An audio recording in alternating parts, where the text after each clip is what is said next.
இந்த பிளேஸ நெறைய பேர் ரீல்ஸ்லலாம் பார்த்துருப்பீங்க. என் அக்காவும் ரீல்ஸ்ல தான் பார்த்துட்டு ரொம்ப ஆசைப்பட்டா. அடுத்த வாட்டி நாங்க கேரளாக்கு வரும்போது இந்த பிளேஸுக்கு கூட்டிட்டு போங்கன்னு சொல்லியிருந்தாளா, அதனால பார்த்து வச்சுட்டு இந்த வாட்டி போலான்னு சொல்லி போயிருந்தோம்.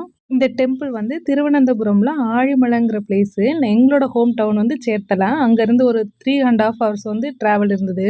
சேர்த்தலையிலேருந்து திருவனந்தபுரம் வர ட்ரெயின்ல போயிருந்தோம். அதுக்கப்புறம் அங்கேருந்து ஒரு 40 மினிட்ஸ் பஸ்ல ட்ராவல் பண்ணியிருந்தோம். உண்மையாவே இவ்ளோ தூரம் ட்ராவல் பண்ணி போனது ஒர்த்து. அவ்ளோ சூப்பரா இருந்தது. கடல் ஓரத்துல வச்சிருந்தாங்க இந்த சிலைய. கடல் தண்ணிய பார்த்தாலே தெரியும். Dark blue colour and beach ரொம்ப பெருசா இருந்தது. ஒரு ஈவினிங் டைம்லலாம் போனோம்னா அவ்ளோ அழகா இருக்கும். இந்த கோவிலையும் பார்த்துட்டு, அந்த பீச்லலாம் போய் சுத்தி பார்த்துட்டு வரலாம். அவ்ளோ அழகா இருக்கும். சிவன் சிலைக்கு கீழ வந்து ஒரு குகை மாரி செட் பண்ணியிருக்காங்க. அதுதான் மெயினா பார்க்க வேண்டிய இடம். ஒரு ஆளுக்கு ரூ. 100 சார்ஜ் பண்றாங்க. கண்டிப்பா அங்க போனீங்கன்னா மறக்காம பாருங்க.